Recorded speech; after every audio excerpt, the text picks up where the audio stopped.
How to log into your HSBC Bank's online banking account. Hey everyone, welcome back to another tutorial video. In today's video, I'll show you how you can log into your HSBC Bank's online banking account. So to do that, first of all, go to any web browser of your preference and in the web address bar, simply type in HSBC. After that, tap on the first link, which is hsbc.com.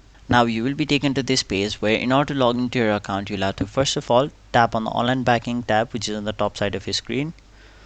After that, choose your banking type. It may be personal banking, business banking, corporate and institutional banking, or private banking.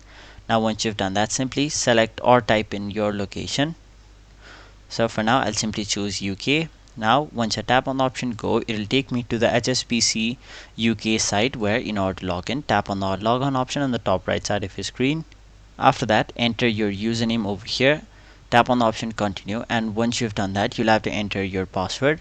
And once you've entered all of those, you will be successfully logged into your HSBC Bank's online banking account.